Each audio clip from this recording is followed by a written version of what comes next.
Hello everyone, I'm Stephen Bartkus, the director of the Ridgefield Historical Society. I'd like to welcome you to the Ridgefield History Club here at the Scott House. We're at 4 Sunset Lane in Ridgefield, Connecticut. Today's date is Tuesday, May 20th, 2025, and it's wonderful to see all of you today. For those of you who aren't familiar with the Historical Society, we're an independent nonprofit organization dedicated to preserving and sharing Ridgefield's historical, cultural, and architectural heritage from the indigenous peoples who lived here thousands of years ago all the way up to the present day. I invite all of you here in attendance today and watching on Facebook to get involved in the organization and join us in the exciting and important work that we do by becoming members and volunteers of the Ridgefield Historical Society. There are many programs coming up, and you can check those out on our website at ridgefieldhistoricalsociety.org. And one of the big ones that we're going to hear about today is the Ridgefield Garden Tour. It's the first local garden tour in Ridgefield in over 30 years, and we are so proud to be partnering with the Ridgefield Garden Club on this joint fundraiser for both organizations. We're happy to say that it is sold out, and we're so appreciative of everyone in the community who has purchased a ticket for this great event. So we're going to start by talking about gardens and gardening memories here in Ridgefield. We're interested in hearing your stories about gardening, and then we're going to hear a little bit about the history of the garden clubs and the history of garden tours in Ridgefield. So that's our agenda for today. I wanted to start with a brief story. My family collected this plant, grew this plant. You may have heard of it before. It's called Brugmansia, I think, angel's trumpet. And I think the story is that my great-grandmother went to visit some friends down in Florida. It's like a tropical type of treeing plant with trumpet lilies, and it comes in different colors, white and pink and yellow. And so she brought this cutting back from Florida, I think in the 1960s or 70s, and it's really easy to propagate. You just snip pieces off and stick it in like a little bucket of water, and it starts growing roots, and then you put it in some soil, and before you know it, you have a big Brugmansia angel trumpet plant. So we had grown these and cut them and shared them with people for decades. They finally all died a few years ago because you have to bring them in over the winter in order for them to survive the next year, and that becomes a little bit much. But anyways, that is one plant that my family has grown for decades. So it's a good plant if you haven't ever tried that one. So I want to open it up to the audience. Do any of you have any gardening stories or memories here in Ridgefield? Any plants that you particularly like to grow, or were any of your family members gardeners at any of the estates here in Ridgefield? Do you have any short stories to share? Who would like to start? Yeah, if you want flowers, this doesn't have to do with flowers. Sure. Every year, I lived at the ABC house, and every year the ABC girls wanted to know what it was like to live in Ridgefield during the Depression and during World War II. And so I brought them over, and my mother would talk to them, and she said, it wasn't very, I'm going to get to the plant. It wasn't very difficult for the Italian. It wasn't as difficult for the Italians as it was for everyone else, because they all had gardens. They all had very, very big gardens. Our garden was behind the main house and in front of the house in the back. But what I remember most about it was every spring, my grandmother would drive over to Abbott Avenue, where Cuca lived, Mr. Costanzi, and Mr. Costanzi collected the seeds for the Italian eggplant. And so every Italian that had a garden in town would get their Italian eggplant seeds from Mr. Costanzi. Now you have to know the Italian eggplants aren't like the Japanese that are really thin and narrow, and they're not the big fat ones. They look more like a big cucumber, kind of. But I just thought that was so interesting, and I remember saying to my grandmother, how come Mr. Cuca did that? And she said it wasn't unusual for one person to take responsibility in the community for one thing, and then they all could benefit from it. So that's my gardening memory. Thank you. I remember my dad was a gardener, and he lived on Prospect Street for years, but, and he did vegetables, but his one big thing with flowers was gladiolas. Yeah. But the only thing about those, you have to take the bulbs in the winter, or else you'll lose them. And he was very proud of the gladiolus. He grew. Did they split them too? Well, the they bulbs, split them. I just yeah. remember he had to take them in the winter, take them out of the ground and bring them inside. I don't remember him splitting them, but it could very well be. No, they used to split the bulbs. Yeah. So this year, to add to the gladiola story, every single one of the gladiolas that I planted last year came back without me digging them up. Wow. That's how wild this winter was. Every single one. I was very surprised, but thrilled. Because it was So that's unusual. Yes. Right. They didn't get killed in the Every winter. single one. Maybe it was Great. location? They are on top of a ledge in full sun, so there's rocks coming out of the grass. So it's a very warm spot, but they've never come back before. And a couple actually multiplied, so there's new sprouts coming up. Now, are those the really tall flowers? Yeah. Yes. Beautiful Tall flowers. spires. Yeah. Yeah. I have a story too. When my grandfather had gone over to Italy at one point, he brought back some tomato seeds and he planted them. And then when he died, they would save the seeds every year. And my father saved the seeds and he planted them every year. And now my son has those seeds. And he the seeds from the plant, and he plants them every year. Wow. But they're from the original Italian San seeds. Marzano?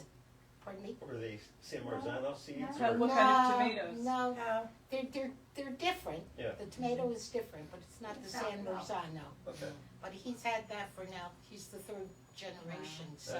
That's incredible. And they're delicious, Wow. delicious. There's one more. I think everyone probably knows that many of the Italians worked on the estates Yes.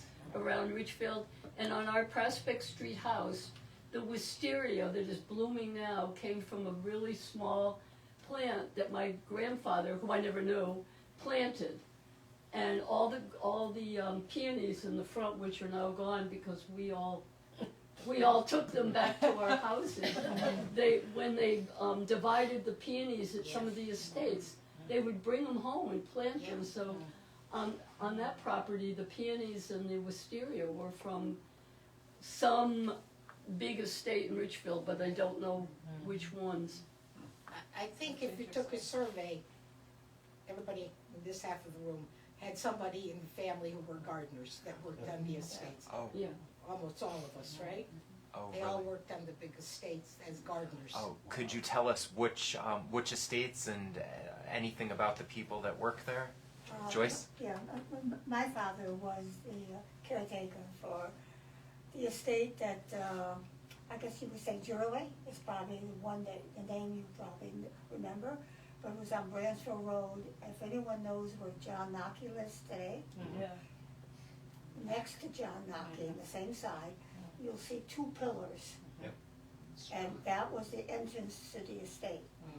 And that, you went all the way up, and it was, I don't know how many acres, but it was a large estate. And my father had a garden, and, yeah, that's where we lived. There was a golf course on the estate at one time. Really? And after, see, Jurley, we had Petrie, Goldsmith, Walsh. Tucker, no, Oh, yeah. Tucker, and Gordon Walsh lived there. Yeah. But by the time he lived there, the estate had been broken up. Okay. And in fact, if you know where Bayberry Hill Road is, when you go down Branch Hill, that was, Bayberry Hill Road was the back way to get into the estate. That wasn't there when I was growing up, that was put there after. Whenever we wanted to go out, we had to go in front of the main house to go out. So, we didn't go out too much at night. Way back then, you had no place to go except up to Barbara's house. But Mr. Jurley was, Yeah. Paolino Jurley was a silk importer. Oh. Very big, Oh. very big in New York City. Yeah. And he's buried down at St. Mary's, if you'll notice. Yes, big, stone there. Up by, where the bar cities are, Yes, right next to right it. next to that. Yeah. So that garden Yeah. is on our tour this year. Yes. Yeah. That's very exciting, Yeah. very historic.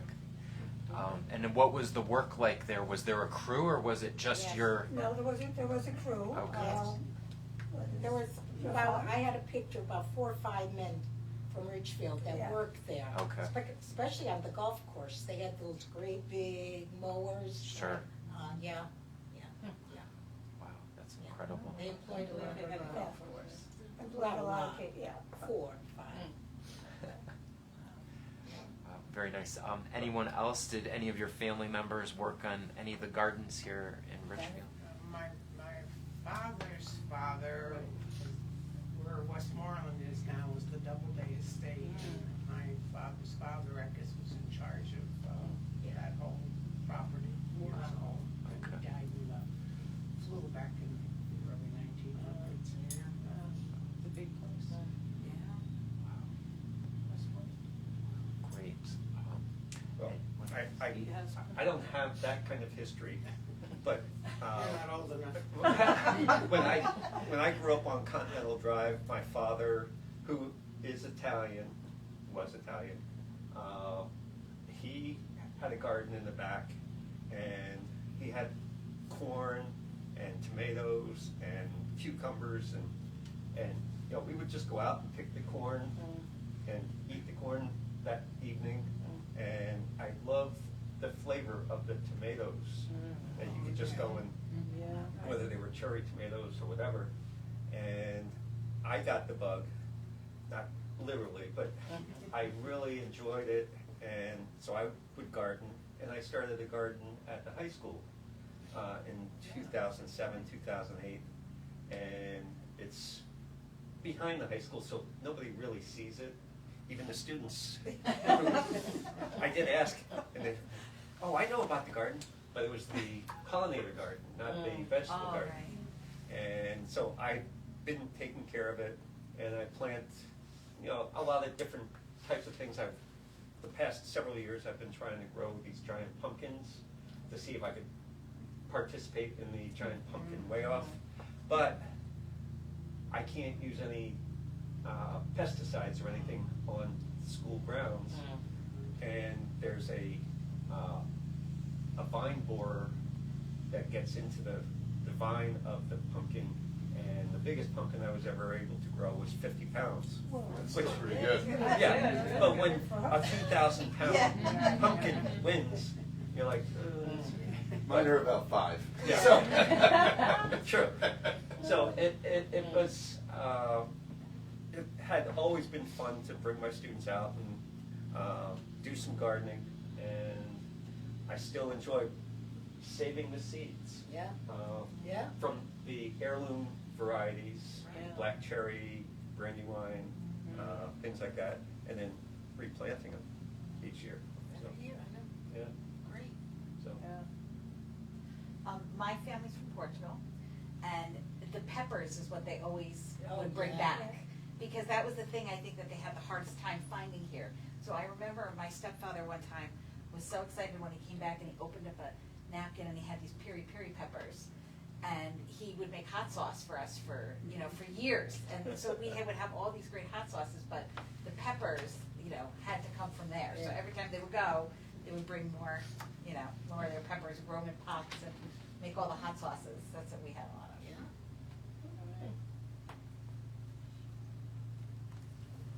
So I have a story. I grew up on Main Street next to the library, and there was a whole bunch of families on Main Street then, the Caseys, the Yannitys, the Scalas. With the Scalas, Mario Scala's parents lived in a house behind the barn on that property. And his mother had this amazingly huge garden. We just called her Grandma Scala.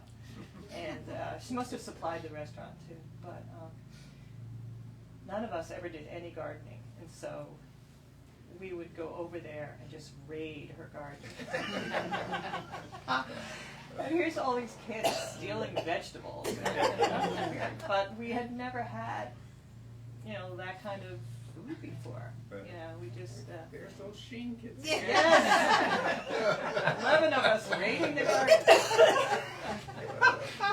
The Nashes, Thomas and Howard Nash were involved in that as well. But she was an amazing gardener.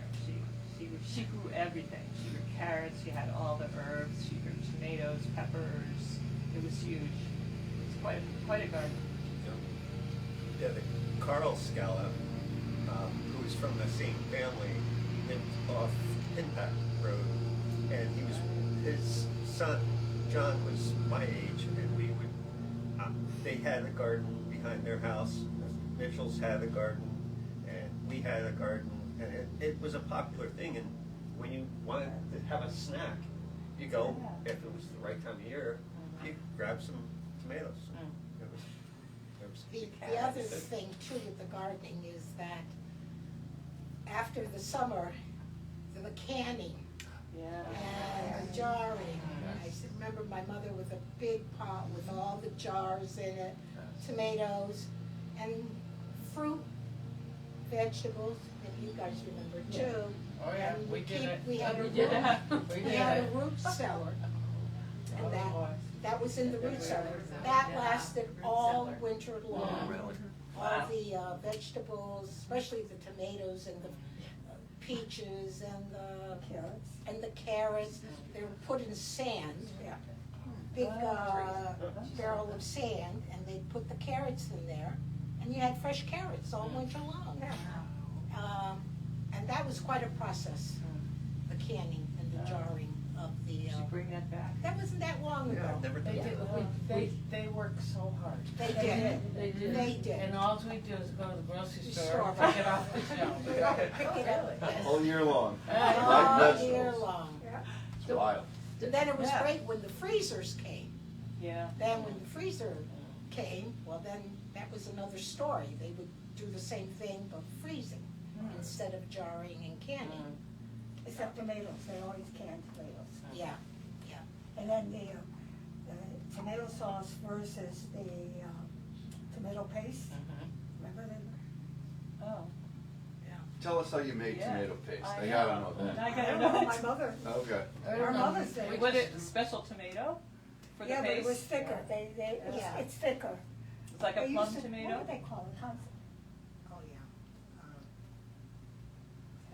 It'll come to me at It'll come. midnight.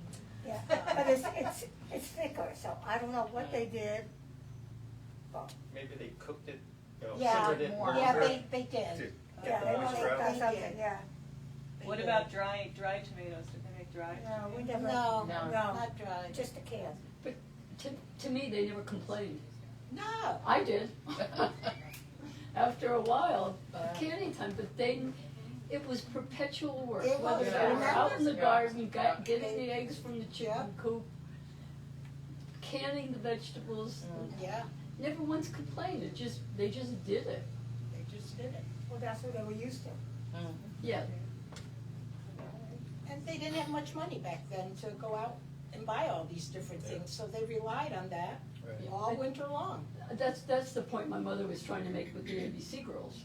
There wasn't a lot of money to be That's had, right. but we didn't, we were able We had whatever, to live without a lot of money because of what we did.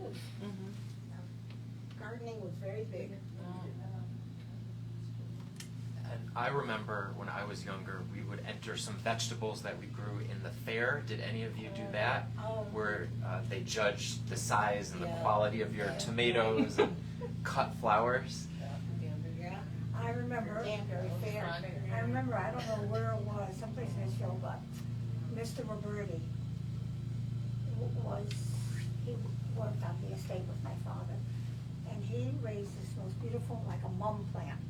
And he said to me, you take this and, put your name on it. I don't remember if I won or not. All I remember is he raised this plant. And Wow. I brought it in. That's great. So gardening was for subsistence here, right? It was for people to have food throughout the Yeah. year at an Yeah. affordable price Exactly. because they grew it themselves. They grew it themselves. Um, And it tasted better. Yeah. You didn't have all the vegetables and fruits like we have in the stores today that they bring in from all over. We didn't have that. It was only seasonal, or you could get. My mother, when the green beans came in, all the cooking you had to do because the green, you pick the green beans and more green beans. Yeah. Right, like the zucchini, right? Right, Yeah, all that. Yeah. My job was to take the stems and the little thing and bottom off of those green beans. Hundreds. Oh, yeah. Then you Do we- French them with the, Yeah. with that gadget. Did any of your family sell extra produce to the restaurants or the stores, or was it just for your family's consumption? It was just for us. Families, yeah, just for the families. Yeah. So no like garden stands by the road or? No. No. Uh-uh. Anybody know who that is? Yeah, that's Ferdinand Bedini. No kidding. Yeah. Oh, Oh my God. Apparently he was a big gardener. Yeah, I think there was. And that's Casagmo Gardens. Too bad they're not colored, but. yeah. Oh, man. No. What is that? I don't know. Patty worked, did you Yeah. work there? I Patty used worked to there. sit right up in that group. Yeah, I don't. You guys go to the front door? What year did they take the house down? Casagmo, was that the Oh, 60s? When did it come down? 70s. That's why you worked there, Patty. Yeah. You did? What'd you do there, Pat? I was private duty nurse on the weekends. For Miss Alcott? got me, but yeah. Oh. It had to be about 1970, because that was before Yeah. Fox Hill, and I remember Yeah. Fox Hill being built. And Casagmo was done by the time they started Fox Hill at like 72, 73, so I would guess around 1970 or something. Front door. Oh, Some of the hardscape, as you probably know, that garden is still there in the woods. Yes. It is? Yeah, we have. Yeah. That's This in is, the woods? that's Yeah, Mount along the, Buckwards. well, along the undeveloped part of it, as you come in from Main Oh, Street. from Main yeah. Street. If you look over Oh, to the the left, left. some of the walls are.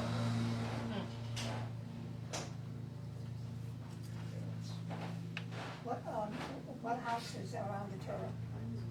Oh, Janet, you wanna do your? Yeah, do you want me to? I'm gonna talk a little bit about it while we're Good. looking at garden pictures and stuff. And where's the Oh, thing? It's the the green. you have photos. Let's see if I can pull this up.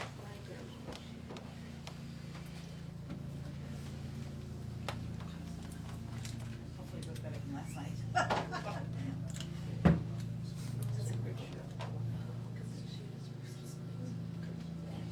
Let it Yes. run, let it run. No, I'll. Okay, and then stop it. Yeah.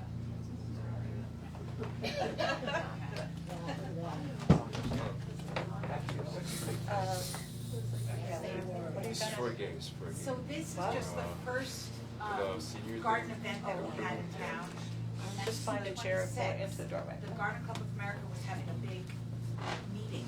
I think it might have been in Rye, I'm not sure. But they went through the different towns and they came here in Ridgefield. We had 1,100 people here, going through some of the gardens. Here's the map of where they went.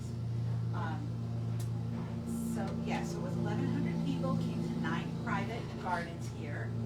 And they came to Peter Parley Schoolhouse, and then they went across Ridgefield, and they went to the Kewer Tavern, Ridgefield Academy, Westmoreland, and Richardson Park, among other places. Some of these, so here's a map, this is what they were given at the time to follow, to go to the different houses. when was this? 1926. That's where that beautiful garden is from. Love those hats. And this was the list of the different gardens. So like Mrs. Cass Gilbert on Main Street and West Mountain, Gulf Lane. Going up to Lynch Estate.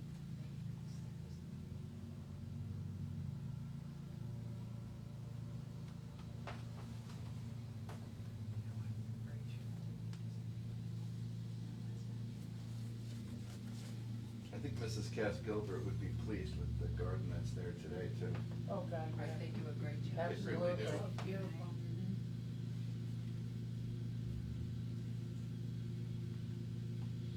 And then this is just a copy of that map. So then, really, the next time we had a big event in town was the garden walk in 1993. So that was the garden tour that they did then. And some of the members that helped to put this on are still members of the garden club. And that was 30 years ago. And again, it was gardens throughout Ridgefield. And there's actually, we did a exhibit in town hall, and there's a copy of the map in there and some of the pictures from that. But this is just the four ladies that were planning it.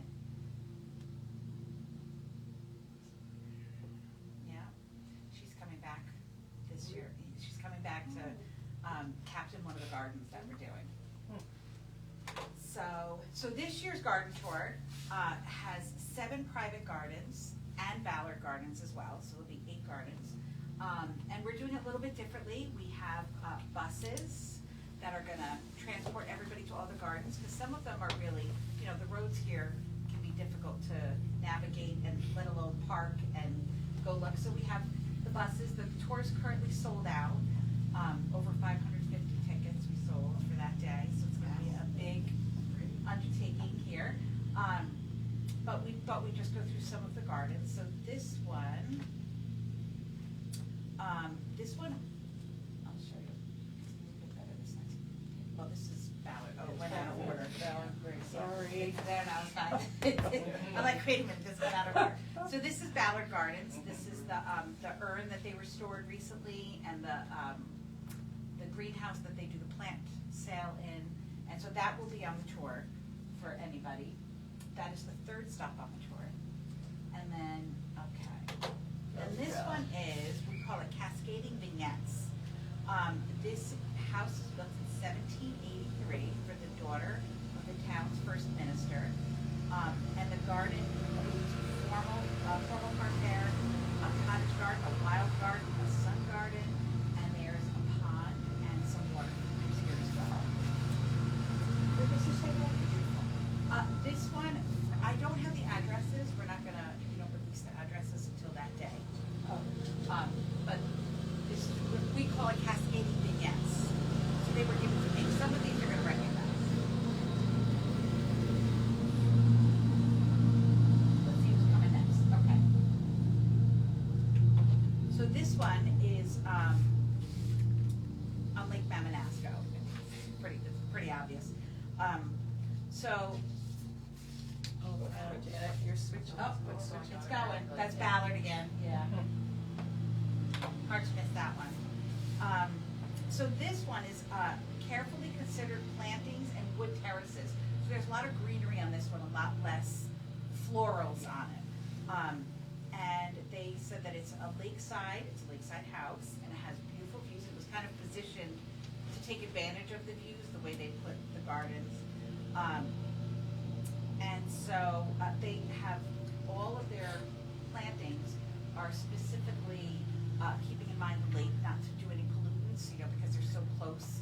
So they picked certain plants that would do well without needing to have pesticides or anything like you were saying, because it's so close to the lake. They wanted to be conscious of that. But there's several levels here, so it's really beautiful when you're there. You see, it's very open to the lake, and then you see these beautiful evergreen hedges and the beautiful deck. Even the decking's beautiful in this. And this one we call Clipped Modern. It's a modern house, and it's very, manicured landscape.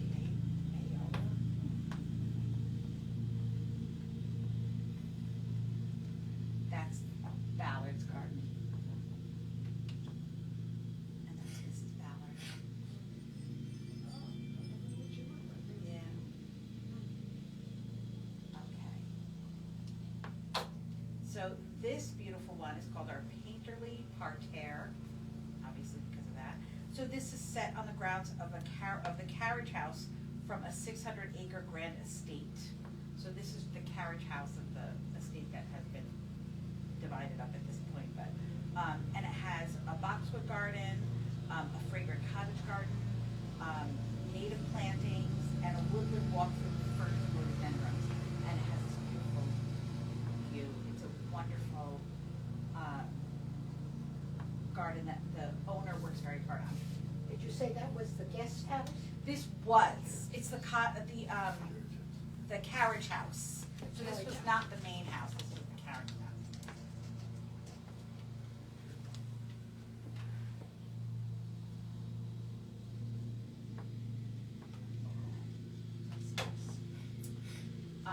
So, this one is called Brookside Ramble, that's what we call it in the book.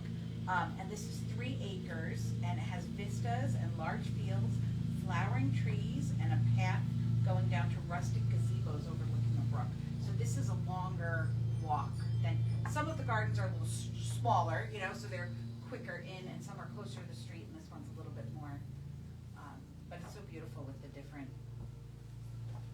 elements that it has there that some of the other ones don't. Very different than the ones at the lake.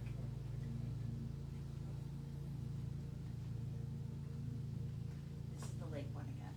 We're a little out of order. We worked hard on this last night. We just couldn't get it. Okay. This one is a garden that we call the Artistry of Trees. And this is a Revolutionary War time house. So the house was built in 1735. It's a salt box. It was along the route of, well, this is actually the same, right? It was along the route of where we believe that the British marched coming into town.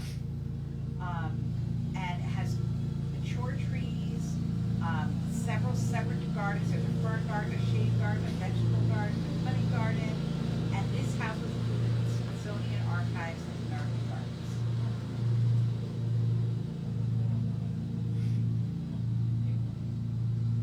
And this is what we were just talking about before. This is a Japanese influenced garden, and this is the one that we were talking about with Polino Girali. Yes. Yep. So that was his estate. And so there is a 1930s house that was built by him, and there's a Japanese pavilion and spacious garden. There's a koi pond, so there's a lot of really beautiful, very Japanese influenced elements on this property. It makes it very different than some of the other ones.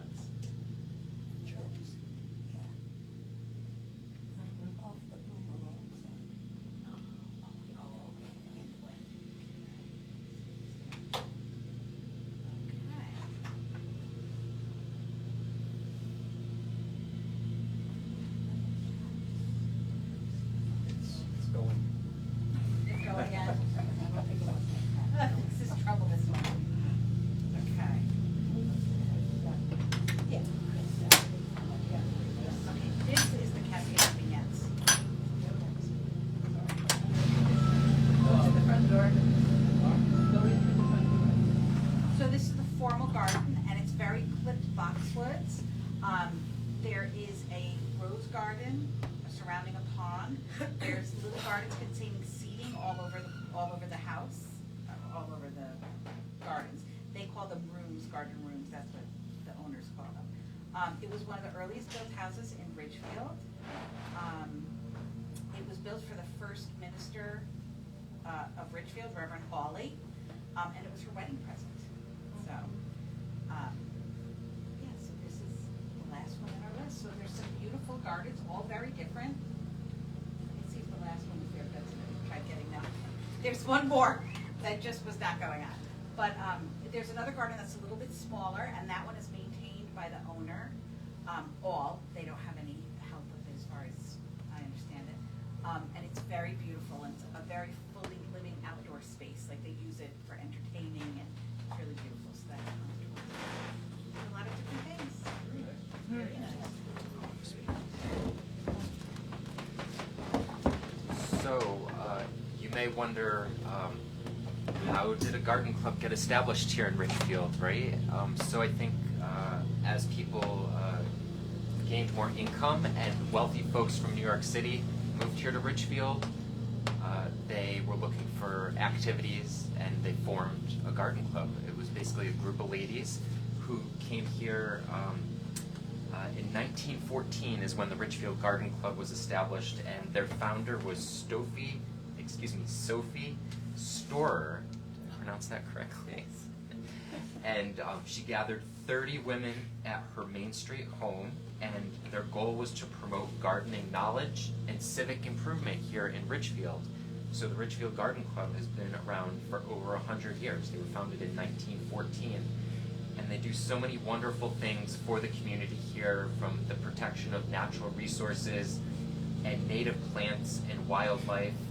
And of course, as we saw, they're so good with the Ballard Gardens that they maintain for the community.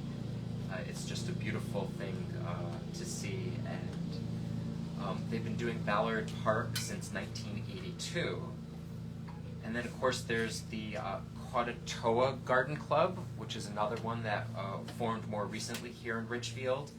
And both garden clubs collaborate on the Ballard Garden Greenhouse. Many of you have probably gone to the plant sale that they have their Mother's Day weekend. So that's become a great tradition here in Ridgefield. And since 1967, the two groups established the Garden and Conservation Trust, which maintains the historic greenhouse and is able to continue the wonderful work that they do there. And they support many planting projects throughout the community as well. Also the Veterans Memorial Garden at Lounsbury House and other community spaces. So Ridgefield is so fortunate to have two garden clubs, and if any of you are gardeners, you should reach out to them. They both have websites, and I know they're always looking for new members. So there's many wonderful programs they hold in the community every month. So that's a little bit about the history of the garden clubs here in Ridgefield.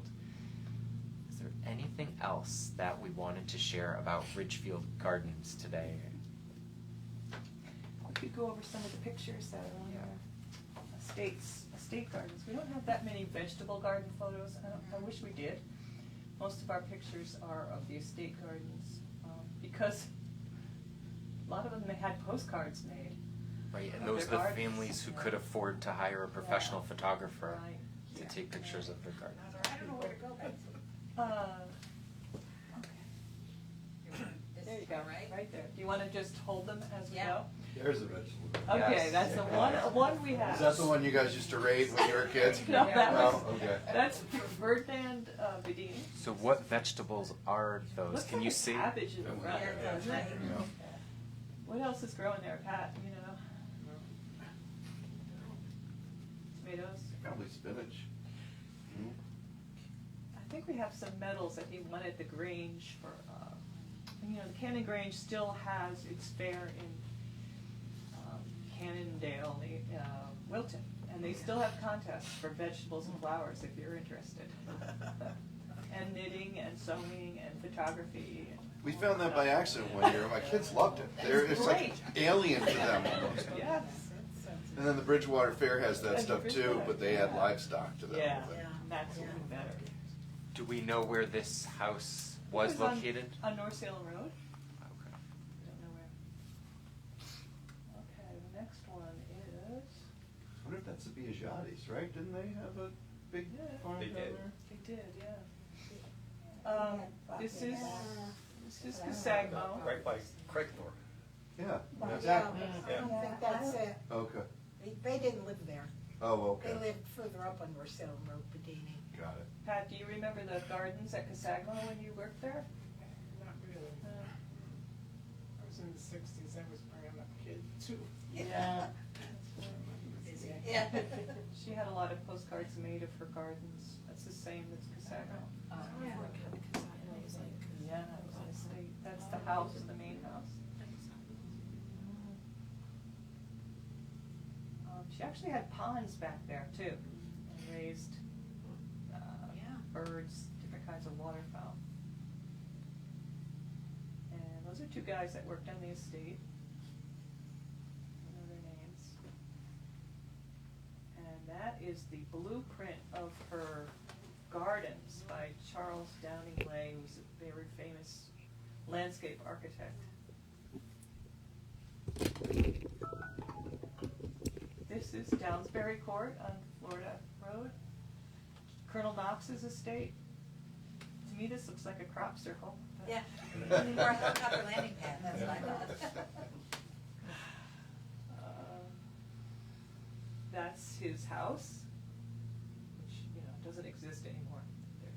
But it's a good photo of it. Now, this is an interesting one because there's a man dressed in a white suit down there. You can't see Oh, him, yeah. he's barely. Oh, right.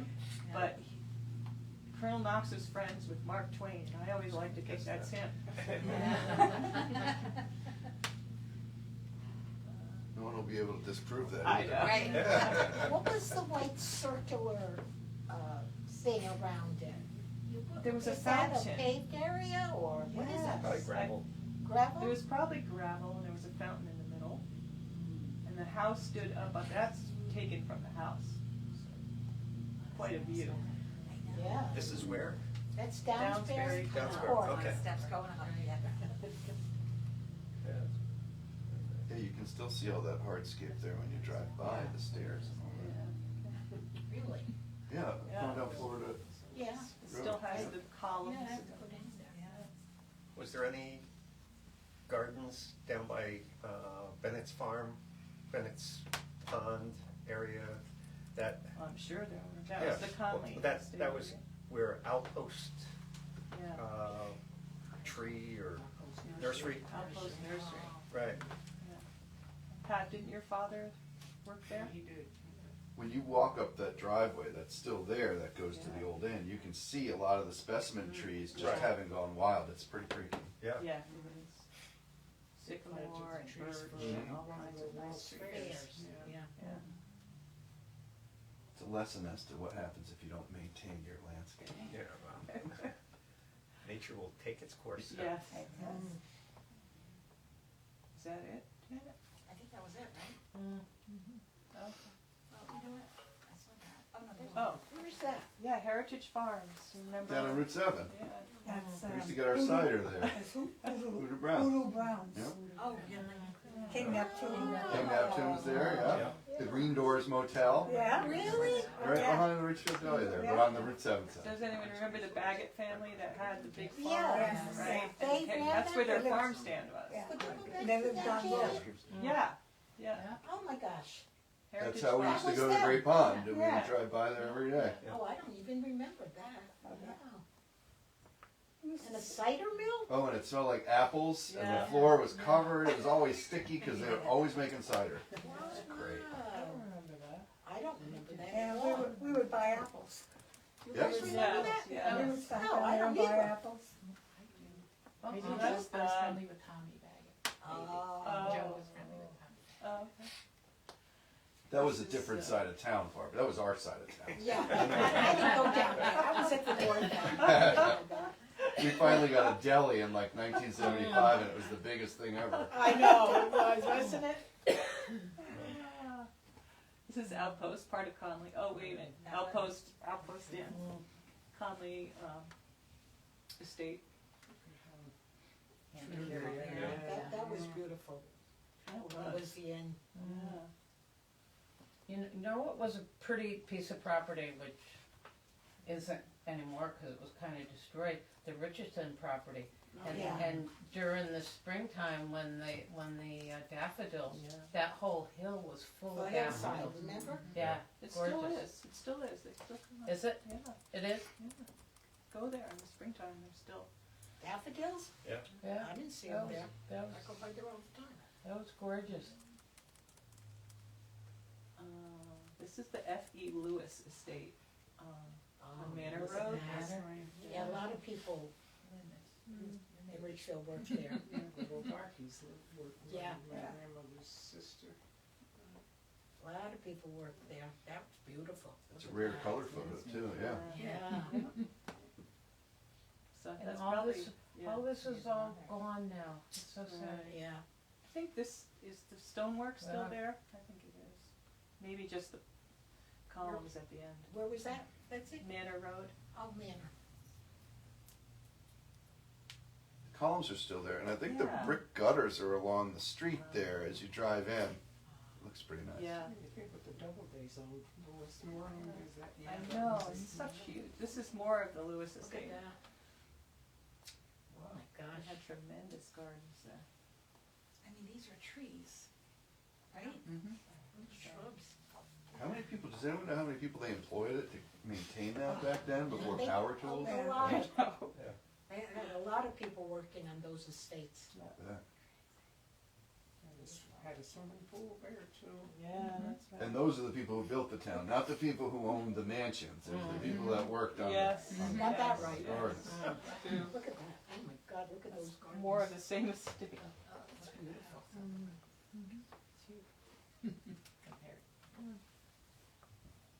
It's back to first.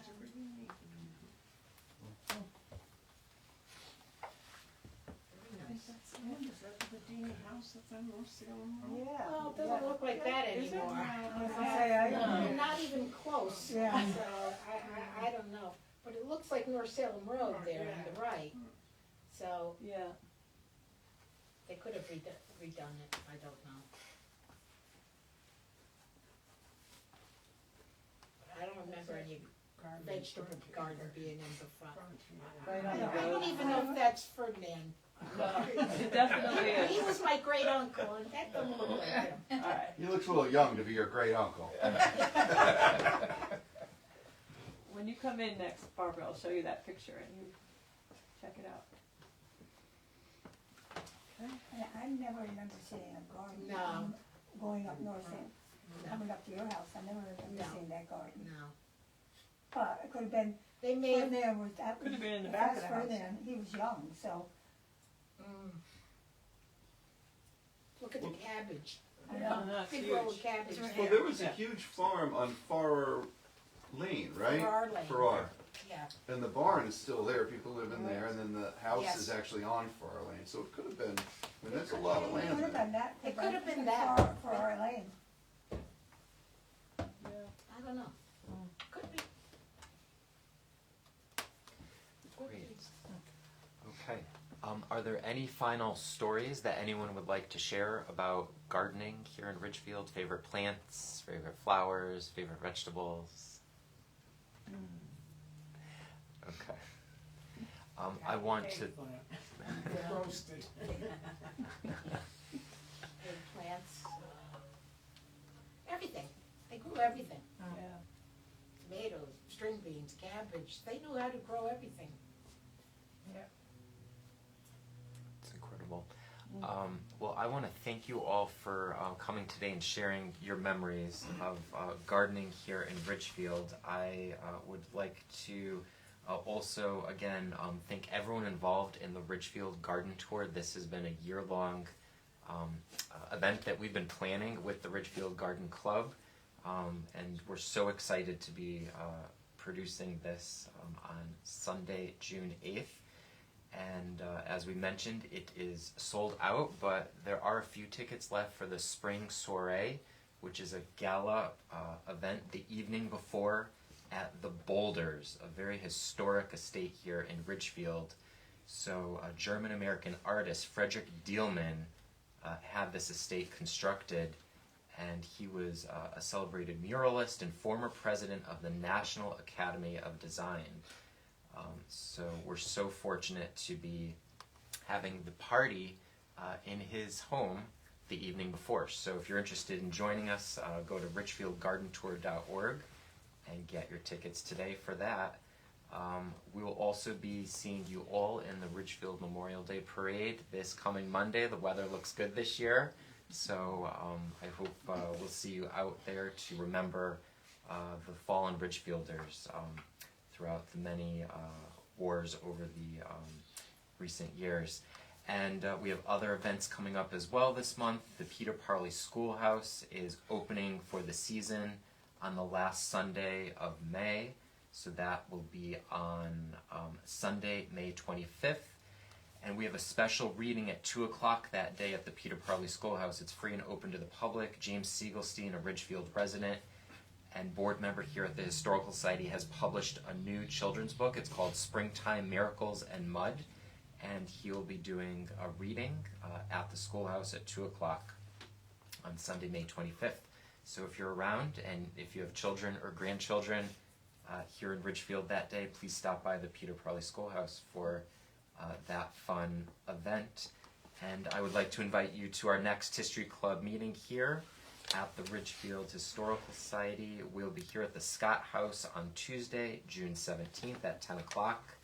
And the topic is summer camps. So for those of you who have gone to camp, we'd love to hear your stories about camps here in Ridgefield and camps you may have gone to outside of town. I know there's lots of stories to share related to that from our childhood. So think of your summer camp stories, and if you have any photographs, please bring them for show and tell.